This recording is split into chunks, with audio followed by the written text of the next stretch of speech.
29편 1절에서 9절 말씀을 가지고 여호와의 소리 이런 제목으로 하나님의 말씀을 증거하겠습니다. 시편 29편은 하나님의 구원 사역과 또 하나님의 영광에 대해서 감사와 찬송을 드리는 내용으로 구성되어 있습니다.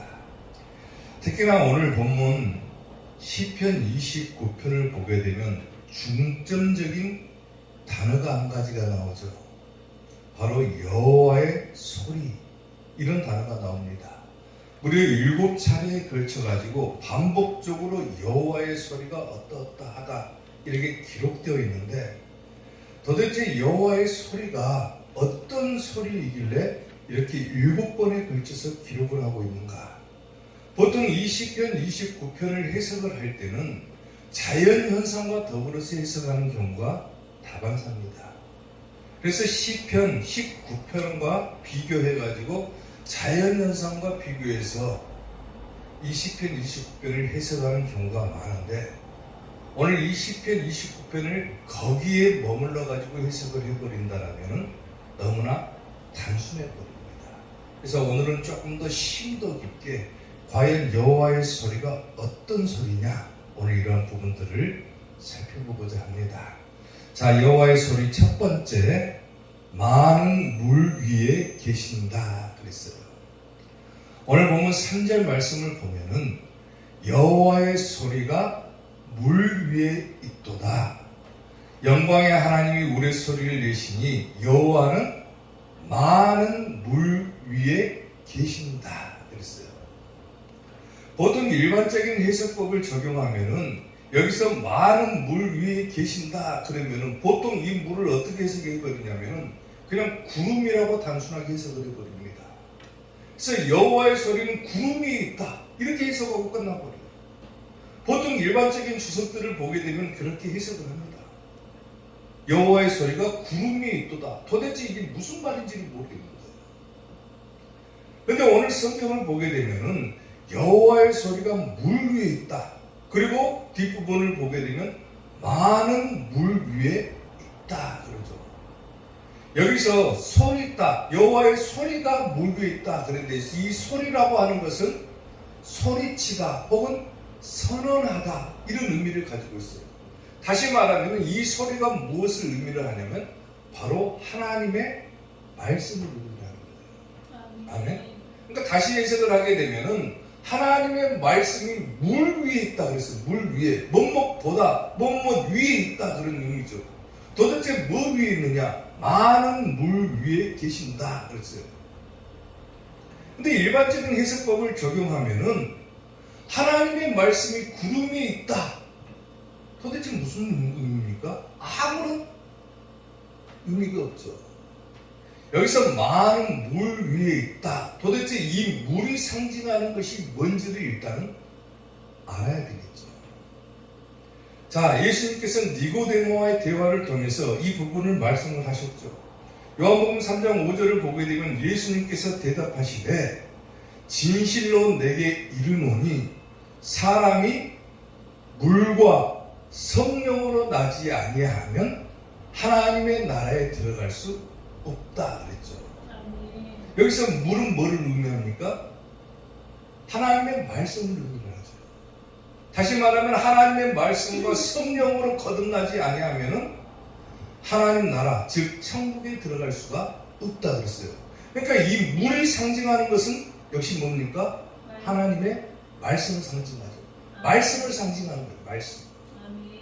근데 오늘 성경 시편 29편을 보게 되면은 여호와의 소리, 즉 하나님의 말씀이 많은 물 위에 있다고 그랬어요. 물은 말씀을 상징한다고 그랬는데 많은 물이라고 그랬어요. 많은 물. 우리가 천국에 이르는 유일한 진리는 하나님의 말씀밖에 없죠. 근데 많은 물 위에 있다. 그 말은 뭡니까? 많은 물이라고 하는 것은 뭐냐면은 세상의 언어나 세상의 지식이나 세상의 사상을 의미를 하는 거예요.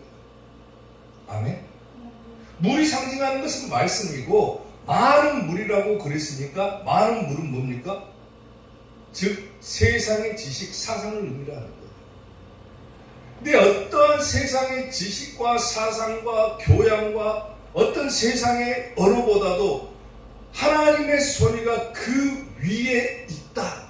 이런 의미가 되는 거예요. 아멘. 그러니까 여호와의 소리가 많은 물 위에 있다. 그 말은 뭐냐면 하나님의 말씀이야말로 세상의 그 어떠한 지식과 사상보다도 뛰어나다. 즉 말씀 가운데는 하나님의 말씀이 최고다. 그 말이에요. 최고다. 아멘.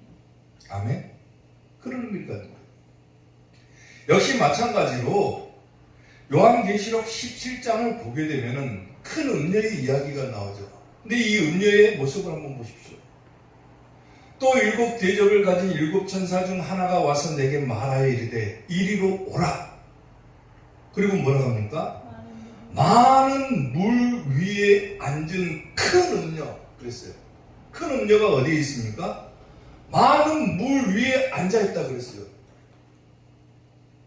마지막 때의 큰 음녀는 뭡니까? 세상의 그 어떤 지식과 사상보다도 위에 앉아있다 그랬어요.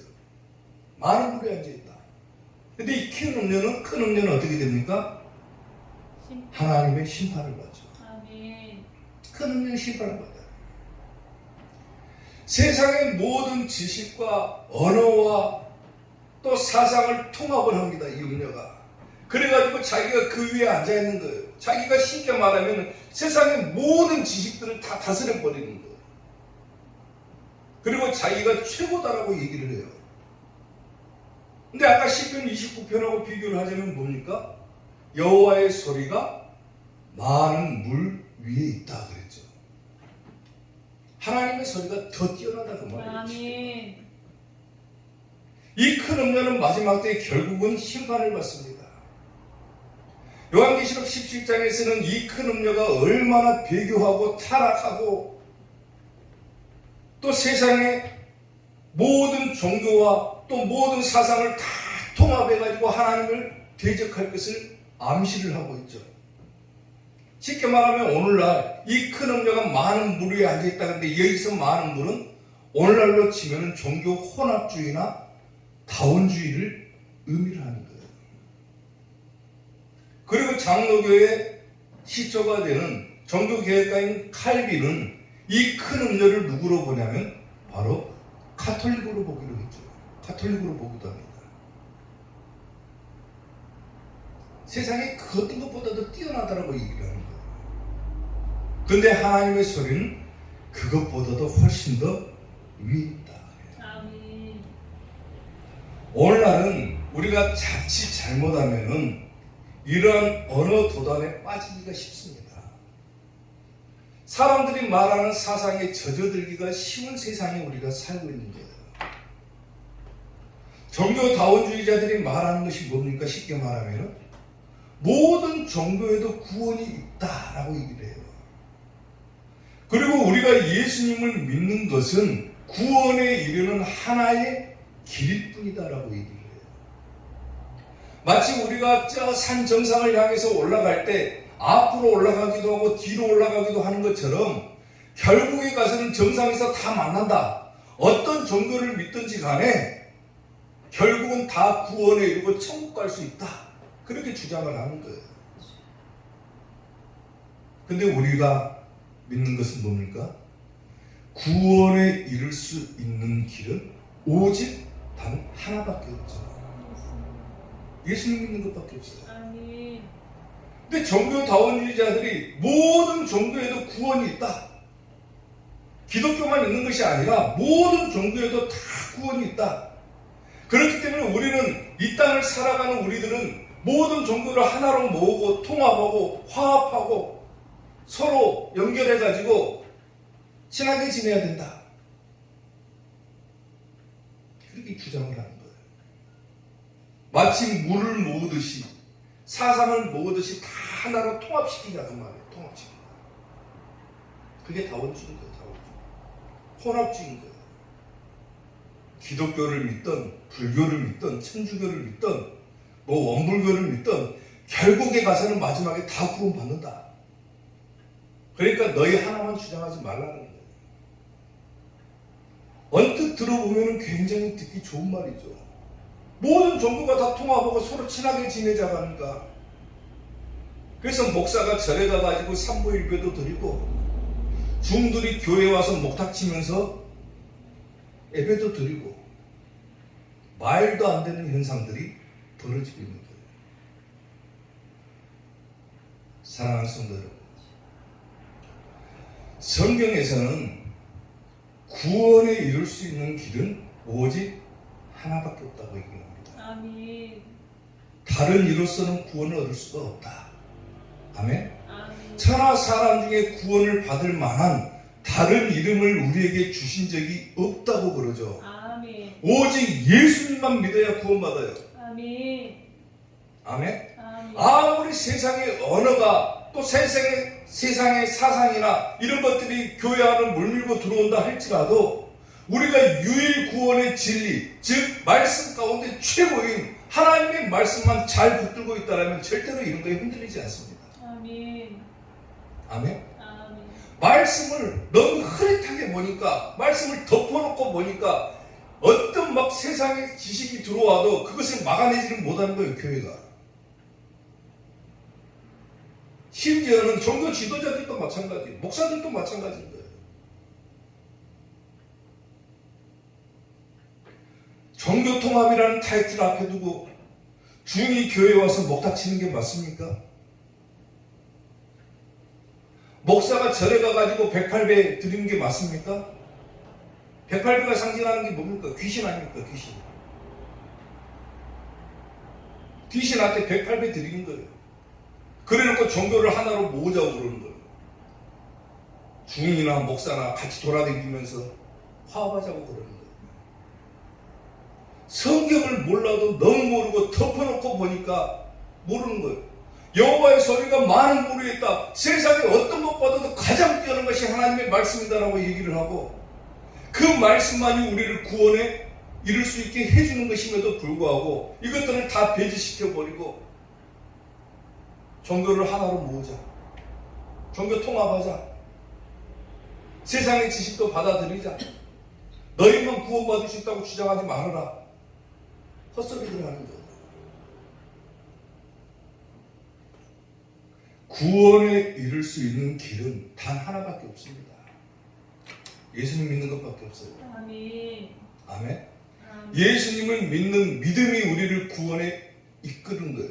아멘. 그리고 그 믿음은 어디서부터 생겨납니까? 여호와의 소리, 즉 하나님의 말씀으로부터 믿음이 생겨나는 거예요. 아멘. 아멘. 아멘. 믿음은 들음에서 나고 들음은 하나님의 말씀이다. 아멘. 사랑하는 성도 여러분, 말씀 가운데 최고, 여호와의 소리가 많은 무리에 있다. 세상의 어떤 사상과 지식과 세상의 어떤 말들보다도 하나님의 말씀이 최고다. 많은 무리에 계신다. 이것을 기억하고 살아가야 됩니다. 오직 예수님밖에 없다. 예수님의 말씀밖에 없다.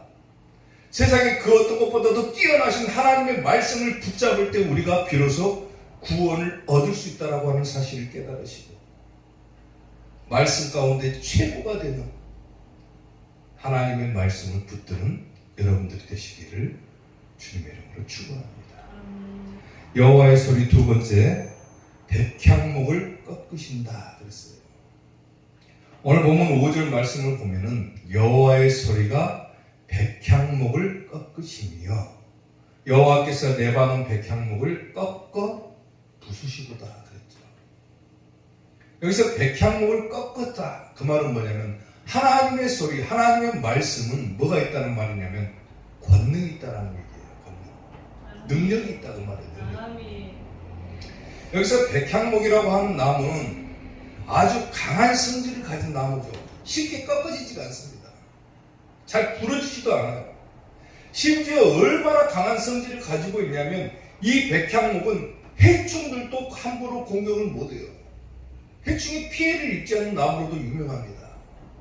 그 중에서도 레바논에서 생산되는 백향목은 백향목 가운데서도 최고예요, 최고. 심지어 이 백향목은 향기를 발산하기도 합니다. 향기를. 그래서 솔로몬이 성전을 건축할 때 이 백향목을 재료로 쓰기도 했죠. 그만큼 단단하고 강한 성질을 가진 나무예요. 근데 시편에서는 이 백향목이 상징하는 것이 뭐냐면 거만한 자, 또 교만한 자, 또 세상에서 흥황하는 자를 상징하기도 합니다. 근데 하나님의 소리가 이 백향목을 꺾었다. 그 말은 뭡니까? 하나님의 소리가 세상에서 교만하고 거만하고 또 세상에서 불운하고 흥망하고 이런 모든 것들을 다 꺾어버린다고 말이에요. 아멘. 아무리 세상에 지식이 뛰어나고 명예가 있고 권력이 있다 할지라도 하나님의 말씀은 이 모든 것을 그냥 꺾어서 부숴버린다고 말이에요. 부숴버려. 아멘. 즉 여호와의 소리는 그만한 능력이 있다고 말합니다. 아멘. 권능이 있다고 말합니다. 아멘. 아멘. 하박국 3장 6절을 보면은요, 그가 서신즉 땅이 진동한다 그랬어요. 주의 권능을 말하는 거예요. 그가 서신즉 땅이 진동하며 그가 보신즉 여러 나라가 전율해본다. 전율한다. 떤다 그 말이죠. 영원한 산이 무너져 버린다. 무궁한 작은 산이 엎드러지나니 그의 행하심이 예전부터 그러하시도다 그랬어요. 예전부터. 아멘. 아멘. 얼마나 뛰어납니까? 하나님의 소리가.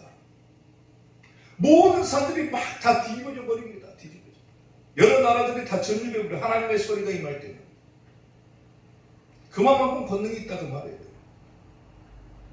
요한계시록 20장 11절을 보게 되면 또 내가 크고 흰 보좌와 그 위에 앉으신 이를 보니 땅과 하늘이 그 앞에서 피하여 간되었더라 그랬어요.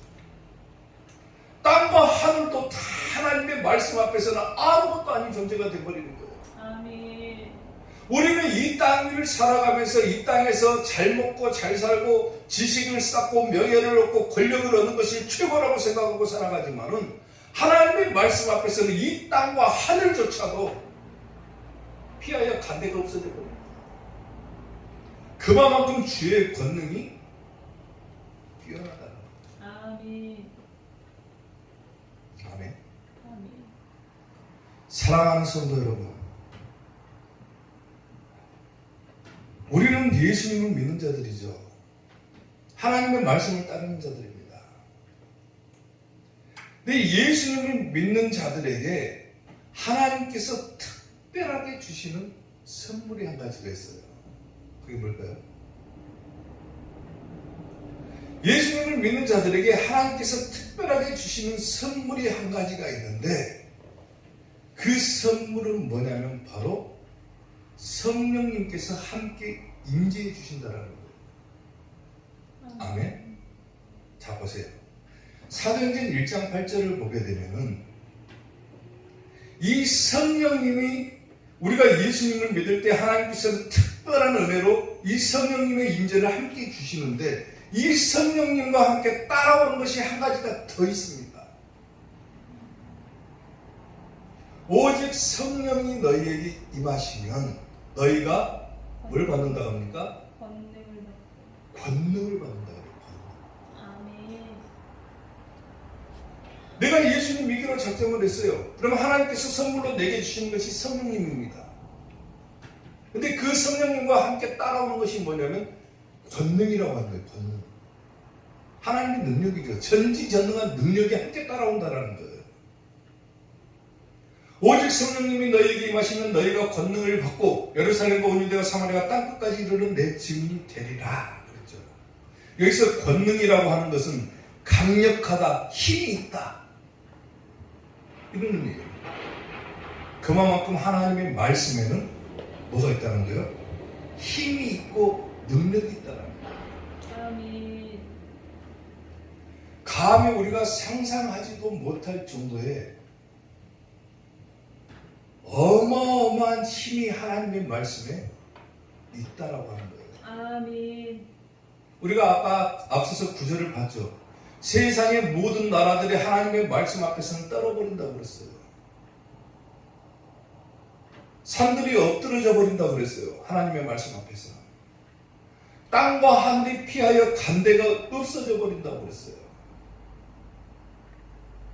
아멘. 아멘. 하나님의 말씀이 이렇게 권능이 있는 거예요. 권능. 그리고 우리는 그 하나님의 말씀을 보는 거예요. 지금 하나님을 믿을 때 성령님을 받고 권능을 함께 받는 거예요. 그야말로 우리가 감당하지 못할 정도, 우리가 상상조차도 할 수 없을 정도의 놀라운 능력이 우리에게 임하는 거예요.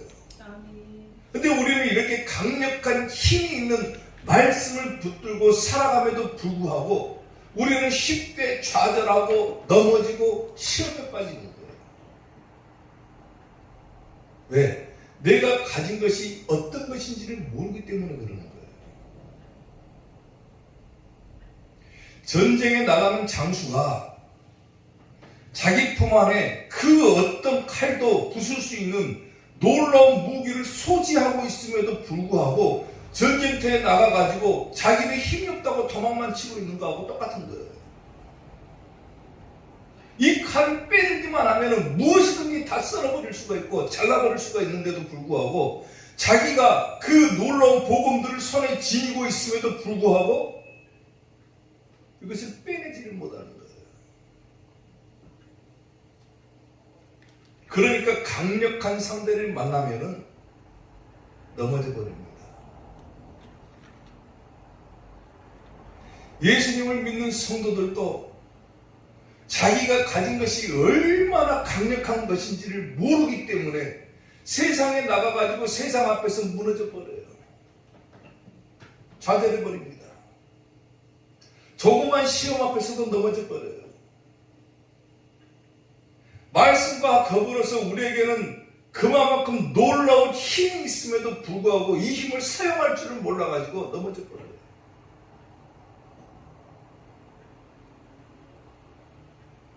여호와의 소리가 백향목을 꺾었다. 하나님의 말씀이 그만큼 권능이 있다.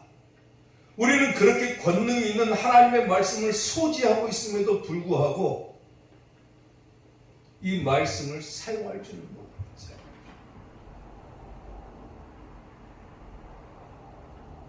교회 안에서도 하나님의 말씀보다도 세상의 지식이 우선돼 버리고 세상의 교양이나 철학들이 우선시돼 버리고 하나님의 말씀을 따르기보다는 세상의 관습이나 풍습이나 전통을 따라가기 때문에 넘어져 버리는 거예요. 아무리 강한 상대를 만나도 아무리 강한 세력들을 만나도 하나님의 말씀만 내가 딱 소지하고 있다라면 다 꺾어버릴 수가 있는 거예요. 아무리 센 백향목이 내 앞에 나타난다 할지라도 내가 하나님의 말씀을 들고 있으면 그것들을 다 부숴버릴 수가 있는 거예요. 아멘.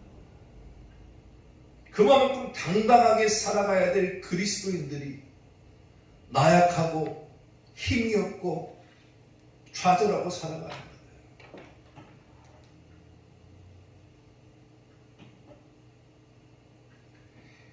이 권능이라고 하는 단어가요, 오직 성령님이 너에게 임하시면 너희가 권능을 받는다는, 이 권능은 보통 어떨 때 사용했냐면 다이너마이트 알죠? 폭발물 다이너마이트를 의미할 때 사용하기도 합니다.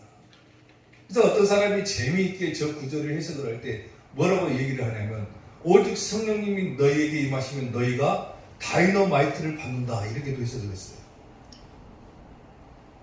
왜? 그 당시에는 다이너마이트가 최고였어요. 최고. 폭발물 중에서는. 근데 지금 우리가 살아가는 세상에서는 뭐가 최고입니까? 핵무기가 최고죠. 그러니까 오늘날로 번역하면 어떻게 돼요? 오직 성령님이 너희에게 임하시면 너희가 핵무기를 받는다고 말해요. 핵무기를 가진다고 말해요. 세상에서 가장 강력한 무기를 갖는다고 말해요. 지금 러시아하고 우크라이나 전쟁하면서 지금 뉴스 보도를 보니까 러시아가 핵무기를 사용할 수도 있다. 나토 회장이 러시아하고 전면전을 치를 수도 있다. 그리고 그때 사용하는 무기는 핵무기다. 핵공격이 시작할 수도 있다. 그렇게 얘기를 합니다, 지금. 그러니까 전 세계가 놀라요, 지금. 핵을 사용하게 되면은 그야말로 상상하지도 못할 일들이 벌어집니다. 근데 우리에게는 그것보다도 훨씬 더 뛰어난 하나님의 말씀이 있다라는 거예요. 아멘. 여호와의 소리가 백향목을 꺾으시며 여호와께서 내방은 백향목을 부숴버린다 그랬죠. 이 말을 잘 생각을 해봐야 돼요. 그리스도인들은 그만큼 강력한 힘이 있는 거예요. 아멘. 세상에 어떤 일들이 벌어져도 우리는 굴하지 않고 살아갈 수 있는 것은 뭐냐면 우리에게는 그것보다도 훨씬 더 강력한 하나님의 말씀, 여호와의 소리가 우리 가운데 있기 때문입니다. 아멘. 아멘. 아멘. 권능이 있는 성도님들, 이 말씀을 잘 기억하시고 어떤 일에도 굴하지 말고 당당하게 살아가는 여러분들이 될 수 있기를 주님의 이름으로 축원합니다. 아멘. 여호와의 소리 마지막 세 번째, 화염을 가르신다 그랬어요. 오늘 보면 7절 말씀을 보게 되면 여호와의 소리가 화염을 가르시도다 그랬죠. 여기서 화염이라고 하는 것은 불꽃을 말하죠. 불꽃, 막 불에 타는 것을 말하는 거예요. 근데 성경에서 이 화염이 사용될 때는 보통 뭘 같이 언급을 하냐면 하나님의 심판과 더불어서 이 화염이라고 하는 단어를 사용합니다. 여호와의 소리가 화염을 갈라버렸다 그랬죠. 갈라버렸다. 여기서 갈라버린다 그 말은 뭐냐면 쪼개버린다, 베어버린다 그 말이에요. 하나님의 말씀이 불도 가린다, 불도. 근데 아까 뭐라 했습니까? 심판과 함께 언급된다고 그랬죠. 화염은 보통 성경에서. 즉 하나님의 말씀은 심판이 있다는 말이죠. 심판을 주로 사용할 때 하나님께서는 불을 많이 사용하기도 하셨죠. 레위기 10장 1절을 보게 되면 아론의 아들 나답과 아비후가 각기 향로를 가져다가 여호와께서 명령하시지 아니하신 다른 불을 담아 여호와 앞에 분향하였더니 불이 여호와 앞에서 나와 그들을 삼킴에 그들이 여호와 앞에서 죽었다. 불, 화염을 말하는 거죠. 불로 심판하시는 것. 즉 하나님의 말씀은 심판이 있다는 말이에요. 열왕기하 1장 9절부터 보게 되면요, 이에 59장과 그의 군사 50명을 엘리야에게로 보내며 그가 엘리야에게로 올라가 본즉 산 꼭대기에 앉아있는지라 그가 엘리야에게 이르되 하나님의 사람이 왕의 말씀이 내려오라 하셨나이다 그랬죠. 그러니까 엘리야가 59장에게 대답하여 이르되 만일 내가 하나님의 사람이면은 불이 하늘에서 내려와 너와 너의 50명을 살을지로다 하매 불이 하늘에서 내려와 그의 군사 50명을 불살라 버렸다 그랬죠. 아멘. 아멘. 하나님의 사람인 엘리야가 내가 하나님의 사람이라면은 하나님의 심판도 내가 사용할 수 있다고 말이에요. 무슨 말입니까? 내가 하나님의 사람이라면 하나님의 모든 능력, 아까도 얘기했죠. 권능이 있다고 그랬죠, 우리는. 하나님의 사람이면은 우리에게는 그만한 능력이 있다고 말이에요, 있다. 하나님께서 불이 나와가지고 향로 앞에서 불이 나와갖고 죽였던 것처럼 마찬가지로 엘리야도 내가 하나님의 사람이라면은 불이 나와서 너희 50명을 살을지도. 그러니까 50명이 살라고. 왕이 다시 50장과 그의 군사 50명을 또 보냅니다. 엘리야에게 보냅니다. 그가 엘리야에게 말하되 이르되 하나님의 사람이 왕의 말씀이 속히 내려오라 하셨나이다 하니 엘리야가 그들에게 대답하여 이르되 내가 또 그러죠. 만일 하나님의 사람이면 불이 하늘에서 내려와 너와 너의 50명을 살을지로다 하매 하나님의 불이 곧 하늘에서 내려와 그와 그의 군사 50명을 살랐다. 아멘. 사랑하는 성도 여러분, 여러분은 하나님의 사람입니까? 아멘. 하나님의 사람이면은 하나님의 능력이 우리에게 이미 임한 거예요. 아멘.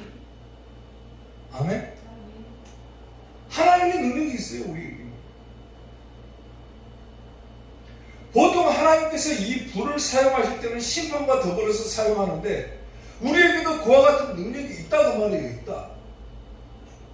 만일 내가 하나님의 사람이라면,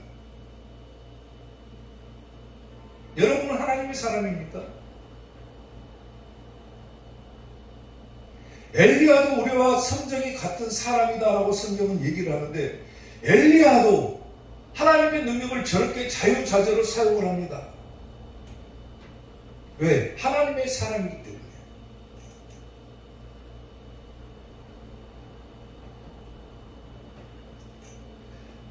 몇 년 전에 이 땅에 큰 홍수가 한 번 났었죠. 저 구례 쪽을 보니까 화기장터 있는 데는 물이 어느 정도까지 찼냐면 사람 목까지 찼어요. 목까지. 그 정도 홍수가 많이.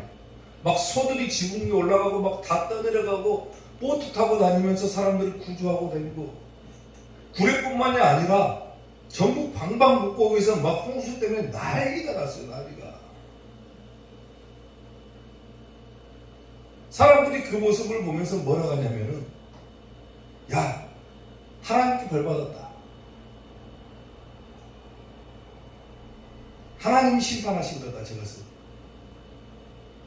노아의 홍수 때와 마찬가지로 타락한 세상에 하나님께서 저것을 심판하신 것이다. 심지어는 믿는 사람들조차도 그렇게 얘기를 하더라고요.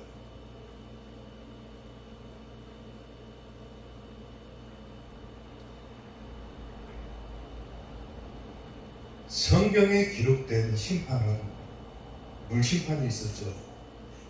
우리가 잘 아는 노아의 홍수 사건이죠. 하나님께서는 세상을 물로 심판하셨어요. 그때 노아와 그의 가족들만 살려주셨어요. 그리고 하나님께서는 다시는 내가 물로 심판하지 않겠다 약속을 합니다. 그리고 그 징표로 남겨두신 것이 한 가지가 있죠. 그게 뭐예요? 무지개입니다. 무지개. 내가 다시는 물로 세상을 심판하지 아니할 것이다. 그 징표로 너희에게 무지개를 주겠다 그랬어요. 그래서 우리가 무지개를 볼 때마다 뭘 생각해야 됩니까? 멍청한 사람들은 무지개를 볼 때마다 뭘 생각합니까? 동성애자들 생각합니다. 무지개 깃발 든다고. 그리스도인들은 무지개를 볼 때마다 뭘 생각해야 됩니까? 아, 하나님께서 노아의 홍수 사건 때 물로 세상을 심판하시고 다시는 내가 물로 세상을 심판하지 않을 것이다. 그 약속의 징표를 주신 것이 전 무지개구나. 하나님의 약속을 우리는 봐야 되는 거예요. 무지개를 보면서. 근데 물이 막 홍수가 나고 이 세상에서 막 물이 넘쳐나니까 사람들이 하나님의 심판이 임했다라고 얘기를 해요. 그리스도인들도. 성경을 몰라도 너무 모르는 거예요. 다시는 내가 세상을 물로 심판하지 않을 것이다. 물이 아니면 뭘로 심판합니까? 마지막 때 심판은 물이 아니라 불입니다. 불. 불로 심판하는 거예요. 그리고 그것은 성경에 이미 다 예언이 되어 있습니다. 다시는 내가 물로 심판하지 않고 마지막 때는 불로 심판한다. 베드로후서 3장 8절을 보게 되면요, 사랑하는 자들아, 주께는 하루가 천년 같고 천년이 하루 같다는 이 한 가지를 잊지 말아라. 자, 중요한 것은 잊지 말라는 거예요. 잊지 말아라. 주의 약속은 어떤 이들이 생각할 때는 더디다고 생각하지만 더딘 것은 아니다 그래요. 도대체 언제 하나님의 심판이 임할 것이냐? 너무 늦다. 근데 더딘 것이 아니다 그래요. 오직 주께서는 너희를 대하여 오래 참으사 아무도 멸망하지 않고 다 회개하기를 이루시기를 원한다 그랬죠. 아멘. 그러나 주의 날이 어떻게 온다고 합니까? 도둑같이 오리니 그러죠. 도둑같이. 아무도 모르게 옵니다. 마지막 때는. 아무도 모르게 와요. 주의 날이 도둑같이 온다. 아무도 모르게 오지만은 빛의 자녀들에게는 뭘 줍니까? 징조를 주시죠.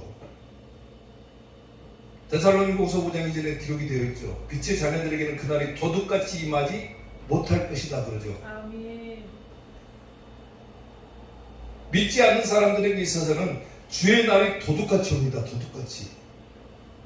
아무도 모르게 와요. 그리고 그 날이 되면 하늘이 큰 소리로 떠나갈 것이고 물질이 어떻게 된다고 합니까? 뜨거운 물에 털어져 버린다. 이 세상에 있는 모든 물질들이 다 불에 녹아서 없어져 버립니다. 없어져 버려요. 불심판인 거예요. 불심판을 말하는 거예요. 뜨거운 불에 풀어지고 땅과 그 중에 있는 모든 일이 드러난다. 이 모든 것이 이렇게 풀어지리니 너희가 어떤 사람이 되어야 마땅하냐? 거룩과 행실과 경건함으로 하나님의 날이 임하기를 바라보고 간절히 사모해라 그러죠. 아멘. 사모해라. 하나님의 날이 임하기를 바라보고 사모해라. 그 날을 기대하고 살아라. 마지막 때를 고대하고 살아라. 너희가 천국 갈 날을 기대하고 살아라 그 말이에요. 아멘. 그날에 하늘이 불에 타서 풀어져 버린다 그랬죠. 하늘도 불타버린다고 그래요. 하늘이 불에 타서 풀어지고 물질이 뜨거운 불에 녹아지려니와 다 녹아버리죠. 불심판을 말하는 거예요. 우리는 그의 약속대로 의가 있는 곳인 새 하늘과 새 땅을 바라본다. 아멘. 마지막 때 불심판이 이 땅에 임할 것이지만은 하나님의 말씀, 하나님의 약속을 붙잡는 자들은 결국 어디 간다 그 말입니까? 천국 간다 그 말이에요. 천국 간다. 아멘. 아멘. 노아의 홍수 사건 한번 떠올려 보세요. 노아가 120년 동안이나 줄기차게 산 꼭대기로 오르락 내리락 다닙니다. 뭐하러 다닙니까? 배만들로 다녀요. 배만들로. 산 꼭대기에 올라가지고 배를 만듭니다. 사람들이 뭐라고 수근수근거리겠어요? 저런 미친놈이 어디가 있나? 바닷가도 아니고 강가도 아니고 산 꼭대기에 올라가가지고 배를 만든단다. 저거 정신이 나가도 한참 이상한 놈이다. 근데 노아는 하나님의 말씀, 하나님의 약속을 믿었던 거예요. 믿었던 거예요. 아멘. 하나님께서 말씀하신 그대로 산 꼭대기를 오르락 내리락 다니면서 배를 만듭니다. 그 말은 뭐예요? 하나님의 날이 임하기를 간절히 바라보고 사모했다는 말이에요. 사람들은 수근수근 됩니다. 무슨 산꼭대기에다 배를 만드냐? 정신 나가도 한참 나간 놈이다 저거. 사람들이 수근수근 되지만은 노아는 하나님의 말씀을 붙잡고 포기하지 않고 산꼭대기로 올라다니면서 배를 만들어 나가요. 그리고 그 날이 임했을 때, 심판 날이 임했을 때 세상의 모든 사람들, 세상의 모든 물질들은 다 물에 잠겨버립니다. 다 심판받아 버리죠. 살아남은 사람이 한 명도 없어요. 살아남은 동물도 없습니다. 오직 살아남은 것은 뭐예요? 하나님의 말씀을 붙잡고 그 배 안에 들어간 사람과 동물들만 살아남아요. 하나님의 약속을 믿은 자들만 살아남는다 그 말이에요. 심판 안 당한다 그 말이죠. 오늘 성경에서 뭐라고 했습니까? 하나님의 날이 임하기를 바라보고 간절히 사모해라. 아멘. 아멘. 마지막 때를 사모해라. 그 날이 되면 하늘이 불에 타버리고 세상에 있는 모든 물건들, 물질들이 다 불에 녹아져 버린다. 그러나 그 약속을 붙잡는 자들은 새 하늘과 새 땅, 천국 간다 그 말이죠. 아멘. 불심판밖에 없어요.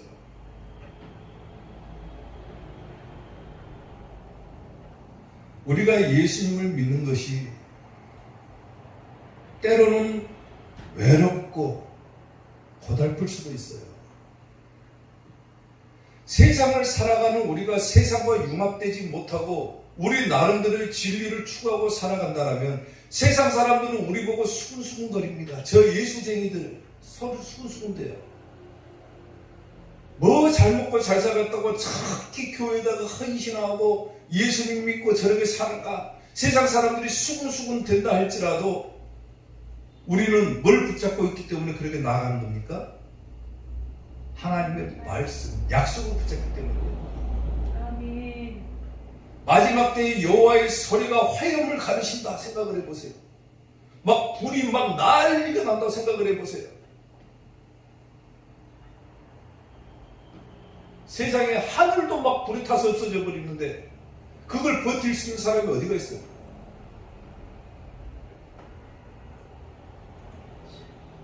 예수님 믿는 우리가 세상을 살아갈 때 너무 고달프죠. 세상 사람들이 수근수근대고 비난되는 것을 참지 못하고 견디지 못하니까 우리 나름대로 살아가다고 하지만 너무 외롭고 고달픈 거예요. 때로는 가족들이 우리를 비난할 수도 있어요. 친척들이 우리를 비난할 수도 있어요. 제 친척 가운데서도 어떤 분이 저한테 그런 얘기를 하셨어요. 그분은 예수님을 안 믿는 분인데 뭐라고 하냐면 너무 열심히 믿지 말아라 그래요. 목사가 됐는데도 그래요. 너무 열심히 믿지 말아라 그래요. 안타까운 일이죠. 이 짧은 세상을 살아가면서 예수님 믿고 예수님께 헌신하고 살아가는 것이 너무 힘들고 고달프다고 할지라도 우리는 주의 약속을 붙잡고 있기 때문에 그리고 마지막 때가 되면 어떤 일들이 일어날 것을 알기 때문에 지금 내 삶이 힘들다고 할지라도 말씀 붙들고 이겨낼 수가 있다라고 하는 겁니다. 그런 성도들이 되어야 되는 거예요. 아멘. 이 세상에 근심된 일이 많고 참 평안을 몰랐구나. 내 주 예수 날로라 부르시니 곧 평안히 쉬리로다. 이 세상에 곤고한 일이 많고 참 쉬는 날 없었구나. 힘들죠. 세상 살아가는 게 힘듭니다.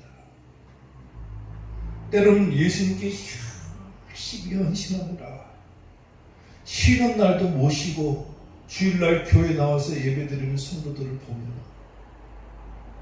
얼마나 믿음이 대단합니까? 이 세상에 죄악된 일이 많고 참 죽을 일 쌓였구나. 내 주 예수 날로라 부르시니 곧 평안히 쉬리로다. 주 예수님 구원의 은혜로다.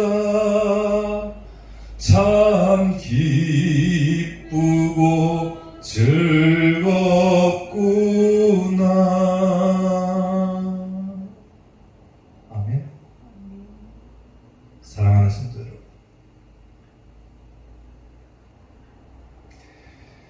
예수님을 믿고 여호와의 소리, 하나님의 말씀을 붙들면